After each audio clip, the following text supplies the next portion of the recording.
So where to start? The first thing you need to know is that people in Wisconsin do not have a grasp on the English dictionary. For instance, there's this certain word that's spelled B-A-G. Can you pronounce that with me? Bag. They call it bag. No. The second thing is, you know, when you're thirsty, you go to a water fountain to drink water out of the fountain. They call that a bubbler. There's no bubbles coming out of this machine. Not a bubbler. There's also this thing that you go to an automatic teller machine to get cash, an ATM. They call it a time machine. As if you're going to travel in time and go get money from when you didn't have it before, I guess. The accents, the way things are said versus what they are completely wrong. A roof. A rough. Just to introduce myself, for those of you that may not be familiar, my name is Dennis Johnston. I'm a telesales manager with Imperial Supplies, and I'll tell you, like I tell my team, I've been born to sell. I've been selling since I was a baby in diapers, and I was crying to get my mom to get me a bottle or to change my diaper. And everybody else in here, you've also been selling every single day of your life. You may not realize it, but each and every one of you are excellent in sales. And that's why I wanted to talk to you today is about sales. Now, when you think of a sales process, what would you say is the most important part of the sales process? Any feedback, Lisette? Closing the deal. Closing the deal. Why is that the most important part of a sales process? To make money. It's where we ask for the money. And that's usually the part salespeople have the most difficulty with.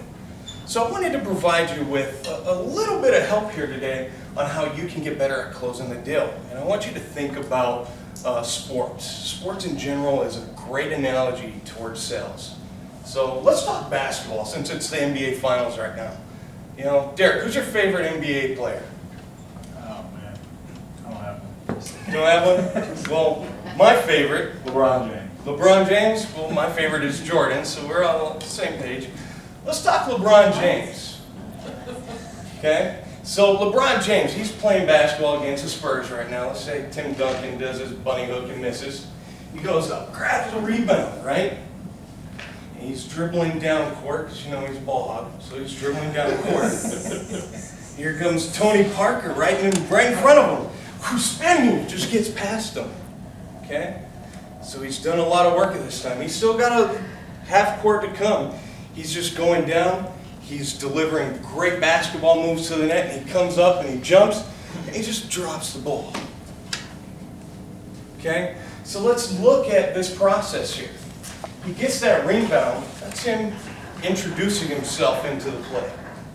As he's coming down the court, he's giving his Whiffum statement. He's saying what he's about. Tony Parker coming to him. He's overcoming an objection right there. Now he's delivering more value as it gets closer. As he comes up, all he's got to do is dunk it and close the deal. But he couldn't put the ball in. All that whole process was worthless if you can't get the 2 points.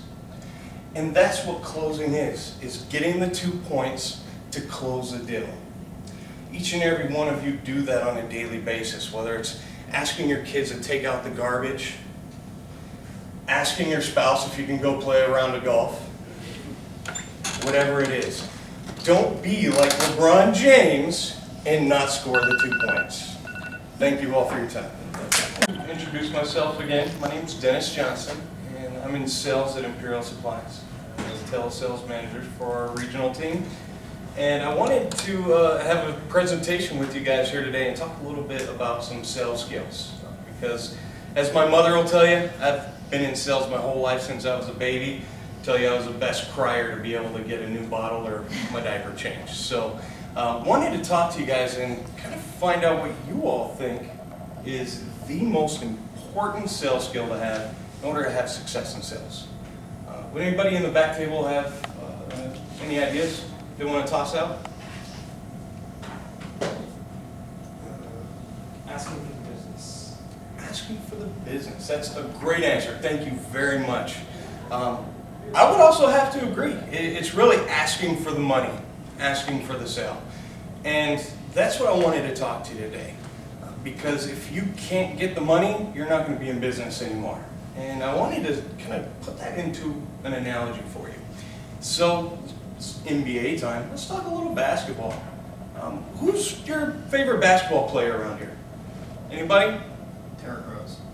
Derrick Rose, Chicagoland here.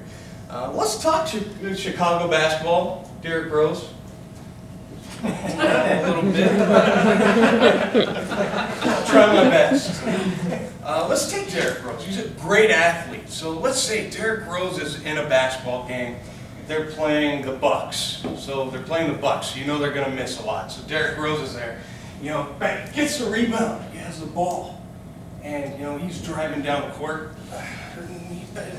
And here comes, let's say, Brandon from the Bucks and tries to steal the ball. He just killer crossover on him because it's the Bucks. You can get by him. He's going through, and all of a sudden he's jumping up for the basket and it just, loses the ball. He just had it right there. But he didn't score, right? That was closing. Putting the ball in the bucket for the 2 points. He didn't do it. So what was all that worth? Getting the rebound and overcoming the defender. What was all that worth if you can't get the 2 points? It's not worth anything. That's how sales is. You get that rebound right here. That's your introduction. You're dribbling down. That's you explaining what your purpose in the call is. The defender and your crossover move, that's overcoming objections. Then your presentation, going up and slamming the ball down, that's you closing the deal, getting the money. Okay? If you can't close that deal, everything you did to this point up here is completely useless. You shouldn't have even done it if you couldn't get the money. Okay? We're all salespeople in all parts of your life. Whether it's you going and asking your wife, hey, I'm going to go play a round of golf with Pete over here. Or if you're going and getting the kids to take out the garbage, you're closing them. Okay? So I want to thank you all for your time. Continue to be salespeople in your life. Thank you.